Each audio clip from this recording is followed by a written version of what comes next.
Hello, আসসালামু আলাইকুম everyone. সকলে তোমরা কেমন আছো? আজকে আমরা যে অঙ্কটি নিয়ে আলোচনা করব সেটা হলো নবম দশম শ্রেণীর বীজগণিত 83 3.1 13 নম্বর অঙ্ক।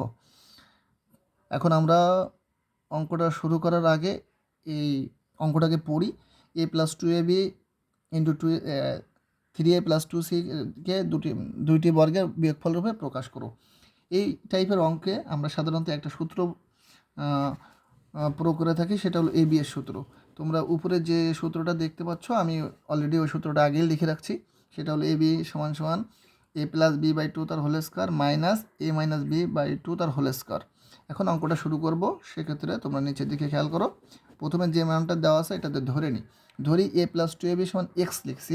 এখন অঙ্ক যেহেতু আমাদের এ বি আর সির মানটা দেওয়া আছে, এক্ষেত্রে আমরা এক্স ওয়াই ধরে নিব। তাহলে হিসাব করতে সুবিধার কারণে আমরা এক্স ওয়াইটা ধরলাম। ধরি এ প্লাস টু বি সমান এক্স এবং 3a প্লাস টু সি সমান ওয়াই। এটা এই পর্যন্ত তোমরা হয়তো বুঝছো। এখন আমরা এবি সূত্র যা এক্স ওয়াই সূত্রটা, বা আমরা অন্য কোনো চলক যদি ব্যবহার করি নিয়ম একই, শুধু এই বির জায়গায় এক্স ওয়াইটা লিখবো। এক্স ওয়াই সূত্র হলো x plus y by two তার whole square minus x minus y by two তার উপর হোল স্কোয়ার। এখন আমরা এক্স আর ওয়ার মানটা প্রয়োগ করব। এখন ওইটা উপরে তো তোমরা অবশ্যই অলরেডি দেখতে পাচ্ছ। এক্সের মানটা এ প্লাস টু বি লিখলাম, তারপরে প্লাস ওয়াই ছিল, ওয়াইয়ের মানটা 3a প্লাস টু সি লিখলাম, লিখে তার নিচে টু ছিল সেটা লিখলাম, স্কোয়ার ছিল সেটা লিখলাম, মাইনাস মাঝখানে ছিল সেটা দিলাম। দেওয়ার পরে আবার এক্স ওয়ার মানটা প্রয়োগ করব, লিখবো এক্সের মান এ প্লাস টু এ বি সেটা লিখলাম। লেখার পরে মাইনাস ওয়ার মানটা লিখবো। এক্ষেত্রে মাইনাস যখন কোনো চলকের সাথে গুণ হয় সেক্ষেত্রে চিহ্ন পরিবর্তন হয়। তোমরা সবাই দেখতে পাচ্ছ যে ওয়ার আগে মাইনাস আছে, সেক্ষেত্রে 3 এর আগে ছিল প্লাস, লিখছি মাইনাস, আর 2 সির আগে ছিল প্লাস, সেটার ক্ষেত্রে লিখবো মাইনাস। পরের লাইনে আমরা এটার ক্যালকুলেশন করব।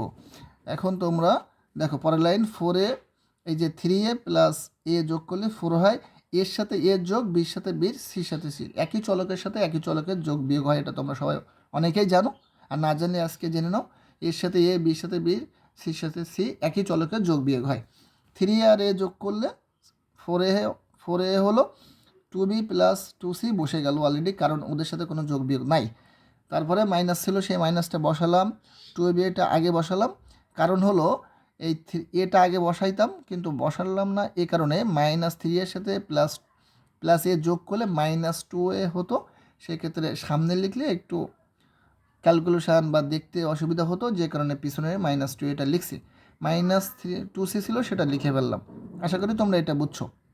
এখন কমন যে জিনিসটা, এই 2a প্লাস 2b প্লাস 2ac-র ভিতরে একটা জিনিস সবার ভিতরে কমন আছে, সেটা হলো 2। এই ক্ষেত্রে আমরা এই রাশি থেকে, এই চলক থেকে আমরা 2টা কমন নিলাম। 4-এর থেকে 2 কমন নিলে 2a থাকে, 2b-সির থেকে 2 কমন নিলে b থাকে, 2c-র থেকে 2 কমন নিলে c থাকে। আর আগের মতন স্কোয়ার যেটা ছিল সেটা লিখলাম, বাই 2 লিখলাম।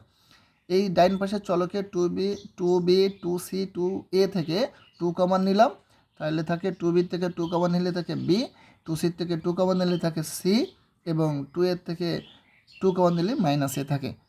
বাই 2 ছিল সেটা লিখলাম, স্কোয়ার ছিল সেটা লিখলাম। এখন এক্ষেত্রে 2 এবং 2 কেটে দিলাম, 2/2 কেটে দিলাম, ভাগ সম্পর্ক এর জন্য কাটা গেল। কেটে দিলে আমরা যে মানটা দেখতে পাচ্ছি সেটা হলো 2a plus 2b, 2a plus b plus c তার whole square minus 2b minus c minus a তার উপর হোল স্কোয়ার। দুটি রাশির বর্গরূপে প্রকাশ হয়ে গেল। আশা করি সবাই বুঝছো। Thank you.